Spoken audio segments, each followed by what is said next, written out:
Hi guys, welcome back to our channel. അപ്പോൾ നമുക്ക് നാളെയാണെന്ന് തോന്നുന്നു അല്ലേ ബോട്ടണി പ്രാക്ടിക്കൽ എക്സാം, 4th സെമ്മിൻ്റെ പ്രാക്ടിക്കൽ എക്സാം നടക്കുന്നത്. അപ്പോൾ അവർക്ക് വേണ്ടിയിട്ടുള്ള ഒരു ക്വസ്റ്റ്യൻ പേപ്പർ, അതായത് വളരെ ബ്രീഫായിട്ട് ക്വസ്റ്റ്യൻ പേപ്പറിനെ കുറിച്ചിട്ട് എന്തൊക്കെ ചോദ്യങ്ങളാണ് വരിക എന്നുള്ളൊരു ഐഡിയ പറഞ്ഞു കൊടുക്കാൻ വേണ്ടിയിട്ടാണ് ഈ ഒരു വീഡിയോ ചെയ്യുന്നത് കേട്ടോ. അപ്പോൾ നമ്മുടെ പ്രാക്ടിക്കൽ എക്സാമിൻ്റെ ടൈം എന്ന് പറയുന്നത് 3 മണിക്കൂറാണ് നമുക്ക് കിട്ടുക. ഓക്കെ, 3 മണിക്കൂർ. അതിന് മാക്സിമം മാർക്ക് നമുക്ക് കിട്ടുന്നത് 80 മാർക്കാണ്. ഓക്കെ, 80 മാർക്ക് പ്രാക്ടിക്കലിൻ്റെ. റെക്കോർഡിന് 15 മാർക്ക്, അതുപോലെ റെക്കോർഡ് കറക്റ്റായിട്ട് സബ്മിറ്റ് ചെയ്യുന്നതിന് 5 മാർക്ക്, അങ്ങനെ ചേർത്ത് 100 മാർക്സാണ് ടോട്ടൽ വരുന്നത്. ഓക്കെ, അപ്പോൾ നമുക്ക് 6 ചോദ്യങ്ങളേ ഉള്ളൂ കേട്ടോ. അതായത് 6 സെക്ഷനാണ്. 6 ചോദ്യങ്ങൾ എന്ന് പറഞ്ഞിട്ടുണ്ടെന്ന് വെച്ചാൽ സിമ്പിളായിട്ട് 3 മണിക്കൂർ കൊണ്ട് 6 ക്വസ്റ്റ്യൻസ് അത്ര ഉള്ളൂ എന്നുള്ളത് വിചാരിക്കും. പക്ഷെ അങ്ങനെയല്ല, 6 സെക്ഷൻസാണ് പറയുന്നത് കേട്ടോ. അപ്പോൾ അതിൽ ഫസ്റ്റ് ക്വസ്റ്റ്യൻ എങ്ങനെയെന്ന് വെച്ചാൽ നമുക്ക് 3 സ്പെസിമൻ തരും. ഓക്കെ, 3 സ്പെസിമൻ തന്നിട്ട് അത് നമ്മൾ പ്രിപ്പയർ ചെയ്യണം. ഓക്കെ, അതായത് നമ്മൾ സ്റ്റെയിനിങ്ങും കാര്യങ്ങളൊക്കെ ചെയ്ത് സാധാരണ ചെയ്യുന്ന പോലെ സെക്ഷനിങ്ങും കാര്യങ്ങളൊക്കെ ചെയ്ത് നമ്മളത് പ്രിപ്പയർ ചെയ്ത് നമ്മൾ ഒബ്സേർവ് ചെയ്യണം മൈക്രോസ്കോപ്പ് ഉപയോഗിച്ചിട്ട്. അപ്പോൾ നമുക്കൊരു സെല്ലുലാർ ഡയഗ്രാം കിട്ടുമല്ലോ അല്ലേ. അപ്പോൾ അതിലെ പോർഷൻ എൻലാർജ്ഡ്, ഗ്രൗണ്ട് പ്ലാൻ വേണമെന്നില്ല, പോർഷൻ എൻലാർജ്ഡ് വരയ്ക്കണം. ഓക്കെ, ഒബ്സേർവ് ചെയ്തിട്ട് അതിൽ കാണുന്ന പിക്ചർ നമ്മൾ എന്ത് ചെയ്യണം, എക്സാമിന് വരയ്ക്കണം. ഓക്കെ, നമുക്ക് തരുന്ന സ്പെസിമൻ ABC പറഞ്ഞിട്ട് 3 സ്പെസിമനാണ് തരിക. ആ 3 സ്പെസിമനും സ്റ്റെയിനിങ് നടത്തി, അതായത് സെക്ഷനിങ് നടത്തി പ്രിപ്പറേഷനൊക്കെ ചെയ്ത് നമ്മൾ മൈക്രോസ്കോപ്പിൽ നോക്കി പോർഷൻ എൻലാർജ്ഡ് വരയ്ക്കുക 3 എണ്ണത്തിൻ്റെയും. ഓക്കെ, അപ്പോൾ അങ്ങനെ നോക്കിക്കഴിഞ്ഞിട്ടുണ്ടെന്ന് വെച്ചാൽ നമുക്കത് ഏത് സ്പെസിമനാണെന്ന് മനസ്സിലാവുമല്ലോ. സെക്ഷനിങ് ഒക്കെ കഴിഞ്ഞിട്ട് നമ്മൾ ഒബ്സർവ് ചെയ്ത് കഴിഞ്ഞാൽ അത് എന്ത് ടൈപ്പ് സ്പെസിമനാണ്, എന്ത് സ്പെസിമനാണ് എന്നുള്ളത് നമുക്ക് മനസ്സിലാവുമല്ലോ. അത് ഐഡൻറ്റിഫൈ ചെയ്യുകയും വേണം ഈ ABC എന്ന 3 സ്പെസിമൻ്റെ. ഓക്കെ, ക്വസ്റ്റ്യൻ എന്താണെന്നുള്ളത് നിങ്ങൾക്ക് സ്ക്രീനിൽ കാണുന്നുണ്ടാവും. ഓക്കെ, അപ്പോൾ ഇതാണ് ചെയ്യേണ്ടത്. എന്താ ചെയ്യേണ്ടത്, 3 സ്പെസിമൻ ABCയുടെ ട്രാൻസ്ഫർ സെക്ഷൻ പ്രിപ്പയർ ചെയ്യുക, സെല്ലുലാർ ഡയഗ്രാം അതായത് പോർഷൻ എൻലാർജർ 3 എണ്ണത്തിൻ്റെയും വരയ്ക്കുക, ആ സ്പെസിമൻ ഏതാണെന്നുള്ളത് ഐഡൻറ്റിഫൈ ചെയ്യുക. ഐഡൻറ്റിഫൈ ചെയ്താൽ മാത്രം പോരാ, എന്തുകൊണ്ട് ആ സ്പെസിമൻ ആണെന്ന് നിങ്ങൾ പറയുന്നു, റീസൺസ് പറയണം. ഓക്കെ, അപ്പോൾ അതിനെങ്ങനെ മാർക്ക് ഡിസ്ട്രിബ്യൂട്ട് ചെയ്തിരിക്കുന്നതെന്ന് വെച്ചാൽ പ്രിപ്പറേഷന് 4 മാർക്ക്, അത് വരയ്ക്കുന്നതിന് 3 മാർക്ക്, അതായത് ഓരോന്നും കേട്ടോ. ABC 3 എണ്ണം ഉണ്ട്. ഓക്കെ, അതിലെ A എന്ന് പറയുന്ന സ്പെസിമൻ നിങ്ങൾ പ്രിപ്പയർ ചെയ്താൽ 4 മാർക്ക് കിട്ടി. അതിൻ്റെ പോർഷൻ എൻലാർജ്ഡ് വരച്ച് കഴിഞ്ഞാൽ നിങ്ങൾക്ക് 3 മാർക്ക് കിട്ടി. അത് ഏതാണ് സ്പെസിമൻ എന്ന് ഐഡൻറ്റിഫൈ ചെയ്താൽ നിങ്ങൾക്ക് 1 മാർക്ക് കിട്ടി. അത് എന്തുകൊണ്ടാണെന്നുള്ളത് നിങ്ങൾ റീസൺസ് പറയുമ്പോൾ നിങ്ങൾക്ക് 2 മാർക്ക് കിട്ടി. അങ്ങനെ 4+3+1+2, അതായത് ഒരു സ്പെസിമന് നിങ്ങൾക്ക് 10 മാർക്ക് വെച്ച് കിട്ടും. അങ്ങനെയാണെങ്കിൽ ഈ ഫസ്റ്റ് ക്വസ്റ്റ്യന് ABC 3 സ്പെസിമനാണ് നമുക്ക് തരുന്നത്. 10 × 3 30 മാർക്സാണ് ഫസ്റ്റ് ക്വസ്റ്റ്യന് നിങ്ങൾക്ക് കിട്ടാൻ പോകുന്നത്. ഓക്കെ ആണോ? അപ്പോൾ ഇതാണ് ഫസ്റ്റ് ക്വസ്റ്റ്യനിൽ വരുന്നത്. ഇനി നമുക്ക് സെക്കൻഡ് ക്വസ്റ്റ്യനിലോട്ട് പോവാം. സെക്കൻഡ് ക്വസ്റ്റ്യൻ എന്ന് പറഞ്ഞിട്ടുണ്ടെന്ന് വെച്ചാൽ നമുക്കൊരു ബാക്ടീരിയയുടെ പെർമനൻറ്റ് സ്ലൈഡോ അല്ലെങ്കിൽ പിക്ചറോ നമുക്ക് തരും. അത് ഏത് ബാക്ടീരിയ ആണെന്നുള്ളത് ഐഡൻറ്റിഫൈ ചെയ്യുക. അതിൻ്റെ മൈക്രോ പ്രിപ്പറേഷൻ എഴുതി തയ്യാറാക്കി സബ്മിറ്റ് ചെയ്യാം. ഓക്കെ, അതാണ് ചെയ്യേണ്ടത്. ബാക്ടീരിയ ഏതാണെന്നും ആ ബാക്ടീരിയനെ എങ്ങനെ മൈക്രോ പ്രിപ്പറേഷൻ ചെയ്യും എന്ന് എഴുതി തയ്യാറാക്കി സബ്മിറ്റ് ചെയ്യുക. അപ്പോൾ ബാക്ടീരിയനെ ഐഡൻറ്റിഫൈ ചെയ്യുന്ന D ആണ് കേട്ടോ. D ക്വസ്റ്റ്യൻ ആണത്. ABC ഫസ്റ്റ് ക്വസ്റ്റ്യനിൽ കഴിഞ്ഞു. D ക്വസ്റ്റ്യൻ ആണ് ഇപ്പോൾ പറഞ്ഞിരിക്കുന്നത്.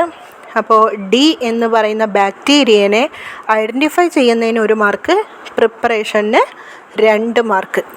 ഓക്കെ, അതായത് ആ എഴുതി തയ്യാറാക്കുന്ന സാധനത്തിന് 2 മാർക്ക്. അങ്ങനെ സെക്കൻഡ് ക്വസ്റ്റ്യന് വരുന്നത് D എന്ന് പറയുന്ന ക്വസ്റ്റ്യന് വരുന്നത് 3 മാർക്കാണ്.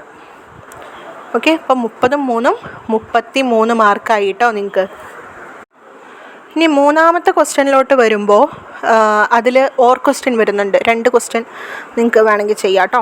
അപ്പോൾ അതിൽ ഫസ്റ്റ് ക്വസ്റ്റ്യനായിട്ട് നിങ്ങൾക്ക് തരിക ഒരു ഡാറ്റ തന്നിട്ട് അതിൻ്റെ ഹിസ്റ്റോഗ്രാമോ അല്ലെങ്കിൽ ഫ്രീക്വൻസി പോളിഗണോ നിങ്ങൾക്ക് ഏത് വേണമെങ്കിൽ വരയ്ക്കാം.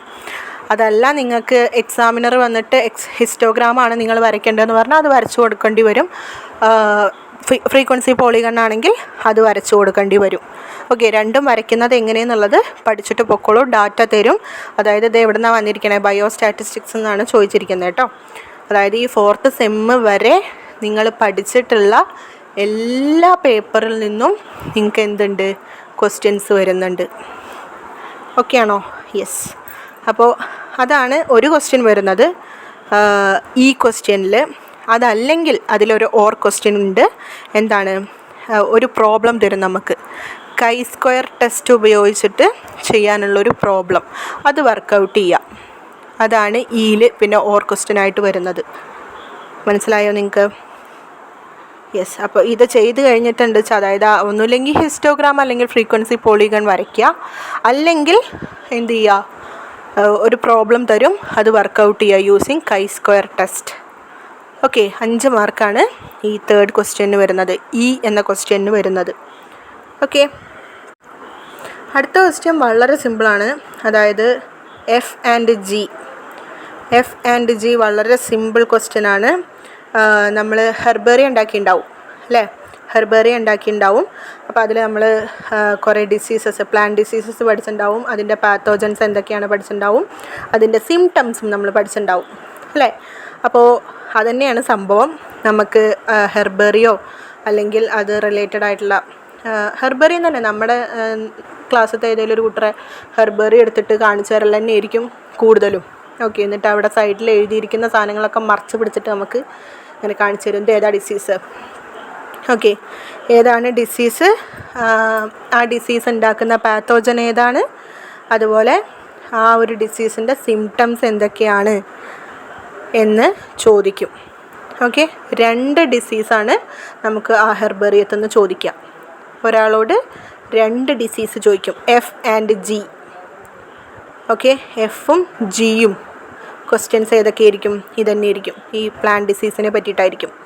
അപ്പോൾ ഡിസീസ് ഐഡൻറ്റിഫൈ ചെയ്യുന്നതിന് 1 മാർക്ക്, പാത്തോജൻ ഐഡൻറ്റിഫൈ ചെയ്യുന്നതിന് 1 മാർക്ക്, സിംറ്റംസ് എഴുതുന്നതിന് 1 മാർക്ക്. അങ്ങനെ ഒരു ഡിസീസിന് 3 മാർക്ക് വെച്ചിട്ട് 2 ഡിസീസ് ആവുമ്പോൾ 6 മാർക്കാണ് നിങ്ങൾക്ക് കിട്ടുക എഫ് ആൻഡ് ജി ക്വസ്റ്റ്യൻസിന്. ഓക്കെ ആണോ? ഇനി 5ാമത്തെ ക്വസ്റ്റ്യനിലോട്ട് പോവാം. 5ാമത്തെ ക്വസ്റ്റ്യൻ എന്ന് പറഞ്ഞിട്ടുണ്ടെന്ന് വെച്ചാൽ പൊള്ളൻ വയബിലിറ്റി ടെസ്റ്റ് ചെയ്യാനുള്ളതാണ് കേട്ടോ. അതായത് ഒരു സാമ്പിൾ തരും, സാമ്പിൾ എച്ച്. ഓക്കെ, എച്ച് ക്വസ്റ്റ്യനാണ്. സാമ്പിളിൻ്റെ പൊള്ളൻ വയബിലിറ്റി ഡിറ്റർമൈൻ ചെയ്യുക, കണ്ടെത്തുക. നമ്മൾ കാൽക്കുലേഷനൊക്കെ ഉപയോഗിച്ചിട്ട് നമ്മൾ കണ്ടെത്താറുണ്ട് ചില ടെസ്റ്റുകളൊക്കെ ചെയ്തിട്ട് അല്ലേ? അപ്പോൾ നമ്മൾ പ്രിപ്പയർ ചെയ്യുന്നതിന് 2 മാർക്കുണ്ട്, അതിൻ്റെ ടേബിൾ വരച്ചുണ്ടാക്കുന്നതിന് 2 മാർക്കുണ്ട്, അത് കാൽക്കുലേഷൻ നടത്തുന്നതിന് 2 മാർക്കുണ്ട്. ഓക്കെ, അപ്പോൾ അങ്ങനെ ടോട്ടൽ 6 മാർക്സാണ് അവിടെ വരുന്നത്. റെഡി? ലാസ്റ്റ് ക്വസ്റ്റ്യൻ വളരെ സിമ്പിളാണ്. നമുക്ക് ഒന്നുമില്ലെങ്കിൽ നമ്മുടെ ഇതിൽ നമ്മുടെ എന്താ പറയുക, ടാക്സോണമി മറ്റേ ഇൻഫ്ലോറസൻസ് റിലേറ്റഡ് ആയിട്ട് നമ്മൾ കുറേ ചെടികളുടെയൊക്കെ പൂക്കളുടെയൊക്കെ പിന്നാലെ നടന്നിട്ടുണ്ടായിരിക്കും അല്ലേ? അപ്പോൾ അങ്ങനെ നമ്മളൊരു ആൽബം, ഫോട്ടോ ആൽബം ഉണ്ടാക്കിയിട്ടുണ്ടാവും, പ്ലാന്റ്സിൻ്റെ ഫോട്ടോ ആൽബം. അപ്പോൾ ആ ആൽബം അതിലത്തെ ഫോട്ടോസ് നിങ്ങളെ കാണിച്ചിട്ട്, അതായത് പേര് നിങ്ങൾ അതിൽ ടൈപ്പ് ചെയ്ത് വയ്ക്കുക, എഴുതി വയ്ക്കുകയൊക്കെ ചെയ്തിട്ടുണ്ടാവും. അതൊക്കെ മറച്ച് പിടിച്ചിട്ട് ടീച്ചർ നിങ്ങളോട് ചോദിക്കും, ഇതേതാ സാധനം, ഇതേതാ പൂവ്, ഇതിൻ്റെ സയൻറ്റിഫിക് നെയിമാണ് പറഞ്ഞു കൊടുക്കേണ്ടത് കേട്ടോ. അല്ലാതെ മലയാളത്തിൽ കനകാംബരം എന്നൊന്നും പറഞ്ഞു കൊടുക്കരുത്, സയൻറ്റിഫിക് നെയിമാണ് പറഞ്ഞു കൊടുക്കേണ്ടത്. അതായത് അങ്ങനെ സ്പോട്ടഡ് സൈറ്റ്, അതാണ് സാധനം. 6th ക്വസ്റ്റ്യൻ വരുന്നത് സ്പോട്ടഡ് സൈറ്റാണ്. I to W വരെ, I മുതൽ W വരെ. Okay, JIJKLMNOPQRSTUVW. ഓക്കെ, അത്രയും സ്പോട്ടഡ് സൈറ്റ് നിങ്ങൾക്ക് ഉണ്ടായിരിക്കും. കുറച്ച് അതൊന്ന് ചോദിക്കും ആ ഫോട്ടോ ആൽബത്തിൽ നിന്ന്. ചിലത് ലൈവായിട്ടുള്ള പ്ലാന്റ് കോളേജിൻ്റെ പരിസരത്തു നിന്നൊക്കെ പറിച്ചുകൊണ്ട് വന്നിട്ട് നിങ്ങളോട് ചോദിക്കും. ഓക്കെ, പിന്നെ നിങ്ങളോട് ചോദിക്കുക, കുറേ പിക്ചേഴ്സും കാര്യങ്ങളൊക്കെ അവിടെ നിരത്തി വെച്ചിട്ടുണ്ടാവും. പിക്ചേഴ്സോ അല്ലെങ്കിൽ അവിടെ തന്നെ ഇരിക്കുന്ന പെർമനൻറ്റ് എന്താ പറയുക, സ്ലൈഡുകളോ അങ്ങനെ എന്തൊക്കെയാണ് നിങ്ങളെ അവിടെ കാണിച്ചിട്ടുള്ളത് വെച്ചാൽ, അതായത് ഒരു ഓരോ കോളേജിനും അനുസരിച്ചിട്ടാണത്. ഓരോ കോളേജിലും എന്തൊക്കെ ഉണ്ടാവുക വെച്ചാൽ അതുപോലെയാണ് ഉണ്ടാവുക. ഓക്കെ, അപ്പോൾ അതിനനുസരിച്ച് അവിടെ നിരത്തി വെച്ചിട്ടുണ്ടാവും ഓരോ ചോദ്യവും.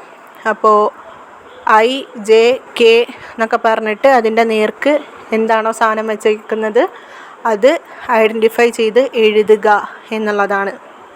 ഓക്കെ, അതൊരു ക്വിസ് കോമ്പറ്റീഷൻ പോലെയാണ്. നിങ്ങൾക്ക് കോപ്പി അടിക്കാൻ പറ്റൂല കേട്ടോ അടുത്തിരുന്നിട്ട്. ഇതേതും നിങ്ങൾക്ക് കോപ്പി അടിക്കാൻ പറ്റില്ല, അത് വേറെ കാര്യം. I2W തീരെ പറ്റില്ല. അത് നമ്മൾ ഇരിക്കുന്നതിൻ്റെ കുറേ ദൂരമായിരിക്കും വച്ചിട്ടുണ്ടാവുക. ഒന്നാമത്തെ കാര്യം അത് വച്ചിരിക്കുന്നത് അതിൻ്റെ അടുത്ത് പോയി നമ്മൾ നോക്കി എഴുതി, ഓരോരുത്തരായിട്ട് പോയി നോക്കി എഴുതി വരണം എന്നുള്ളതാണ് വിഷയം. നോക്കി എഴുതി വന്നിട്ട് പേപ്പർ നമ്മുടെ കയ്യിൽ വയ്ക്കാൻ പറ്റില്ല. നോക്കി എഴുതി ടീച്ചറെ പേപ്പർ ഏൽപ്പിച്ചിട്ടാണ് നമുക്ക് സീറ്റിൽ വന്നിരിക്കാൻ പറ്റുള്ളൂ. ഓക്കെ, അപ്പോൾ അങ്ങനെയൊക്കെയുള്ള കുറച്ച് കാര്യങ്ങളുണ്ട്. അപ്പോൾ അതിന് ഒരു സാധനം ഐഡൻറ്റിഫൈ ചെയ്ത് പേര് മാത്രം എഴുതി വെച്ചാൽ മതി. എന്താ സാധനം എന്നുള്ളത് ഐഡൻറ്റിഫൈ ചെയ്താൽ മാത്രം മതി. ഒരു പേര് എഴുതുന്നതിന് 2 മാർക്കാണ്. അപ്പോൾ ആ ലാസ്റ്റ് ക്വസ്റ്റ്യന് I2W നിങ്ങൾക്ക് 30 മാർക്കാണ് കിട്ടാൻ പോകുന്നത്. ഓക്കെ, അപ്പോൾ ഇങ്ങനെയൊക്കെയാണ് നിങ്ങളുടെ പ്രാക്ടിക്കൽ എക്സാം മുന്നോട്ട് പോകുന്നത്. ഇതിൻ്റെ ഡീറ്റെയിൽ ആയിട്ടുള്ള നോട്ട്സ് എൻ്റെ കയ്യിലുണ്ട്. വേണമെന്നുള്ളവർ ടെലിഗ്രാം ലിങ്ക് ഞാൻ ഡിസ്ക്രിപ്ഷൻ ബോക്സിൽ കൊടുക്കുന്നുണ്ട്. അതിൽ എനിക്ക് മെസ്സേജ് അയച്ചാൽ മതി. ഓക്കെ, അപ്പോൾ വീഡിയോ ഹെൽപ്ഫുള്ളായെന്ന് തോന്നിയിട്ടുണ്ടെങ്കിൽ ലൈക്ക് അടിക്കാൻ മറക്കണ്ട. എല്ലാവർക്കും ഷെയർ ചെയ്ത് കൊടുക്കുക. മറ്റുള്ളവർക്കൊക്കെ ഒന്ന് ഹെൽപ്പ് ആയിക്കോട്ടെ. എല്ലാവർക്കും ഷെയർ ചെയ്ത് കൊടുക്കുക. പിന്നെ ഹെൽപ്ഫുള്ളായെങ്കിൽ ഒന്ന് കമൻറ്റ് ചെയ്ത് സപ്പോർട്ട് ചെയ്യുക. സബ്സ്ക്രൈബ് ചെയ്യാണ്ട് ആരെങ്കിലും കാണുന്നുണ്ടെങ്കിൽ അടി കിട്ടും കേട്ടോ. സബ്സ്ക്രൈബ് ചെയ്ത് കാണാം കേട്ടോ. Okay, thank you.